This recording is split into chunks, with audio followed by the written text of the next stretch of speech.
I've experienced many things in my life, but nothing quite as terrifying as what I experienced one weekend at my brother's cabin in the northern woods of Michigan.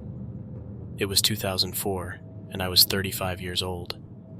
I was old enough to know that peace and quiet was a luxury that should be jumped on any time the opportunity arises. So, when I decided to take a weekend off for some much-needed rest and relaxation, I turned to my older brother who owned a cabin in the woods.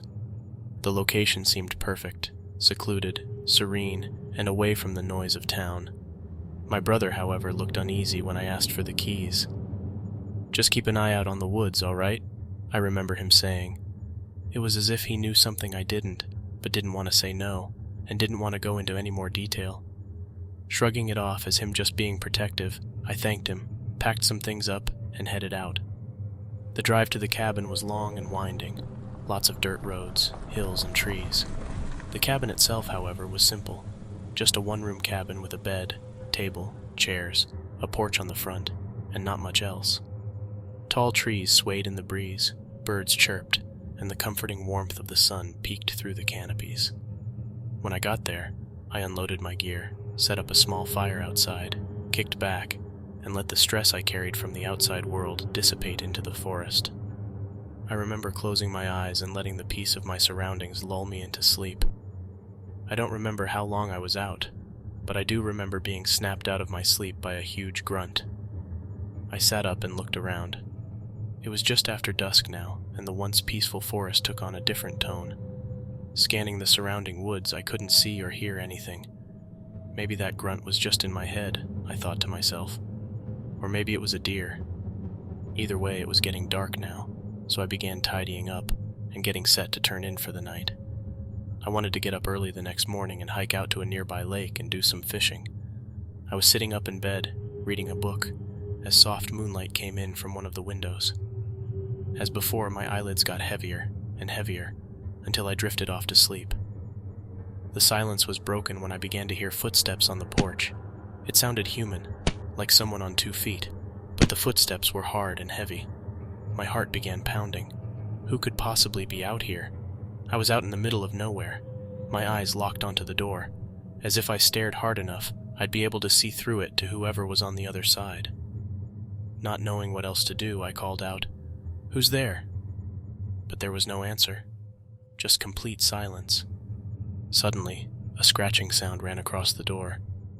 It was soft at first, but then became louder and louder. Was this some kind of sick joke? Who or what in the hell was at the door? I didn't know what to do. I was too terrified to move. All I could do was hope that whatever it was would go away. Unfortunately, any hope that I had was quickly lost when the door handle began moving. Whatever it was looking for a way to get inside. I began to panic. I had no weapons on me. Something was trying to get in, and I was out in the middle of nowhere by myself. I nervously looked around the interior of the cabin for something that I could use to defend myself. I didn't know what else to do. It was then that I saw my keys. There, on the table. A desperate idea struck me. I lunged for them and hit the alarm button. The blaring sound echoed throughout the woods, and just as suddenly as it had begun, the jiggling stopped. There was a huge noise off the front porch, 2 huge bangs that I assumed were footsteps. I quickly leaned over towards the window and was just in time to see something darting into the woods. There was enough light to see that whatever it was huge, but not enough light to make out any detail. One thing I knew for certain, though, that was no man. Wasting no time, I felt like this was my one and only opportunity.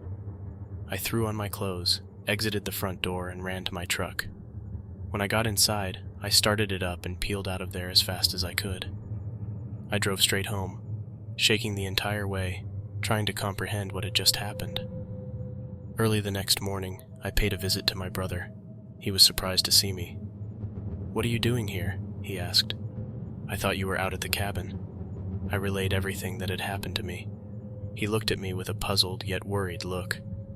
"Maybe it was someone just screwing with you," he said. "No, there's something out there," I replied back. After a few minutes of back and forth, he agreed to accompany me back out there. I had left behind quite a bit of gear, and I wanted to retrieve it. Pulling back into the cabin, I was filled with dread. As we parked and got out of the truck, everything seemed normal. As before, the birds were chirping, and the sun was shining brightly through the trees. I took a few steps towards the cabin, and that's when I first noticed them. There were hoofprints on the ground. "Look," I said to my brother. I watched as his gaze turned down towards the dirt. "Somebody's been out here with a horse," he said. "No," I replied. "Over here." His eyes scanned to look over in my direction. I pointed at the ground. This thing was on 2 legs. I still remember the look in his eyes as he tried to process what we were seeing. From some of the prints on the ground, you could clearly see that whatever made these hoofprints was on 2 legs. I blurted out, "What in the hell has hoofprints and walks on 2?" But before I could finish, my brother cut me off. "Just get your stuff and let's get out of here." He didn't have to ask twice. I gathered my stuff, and we made our way out.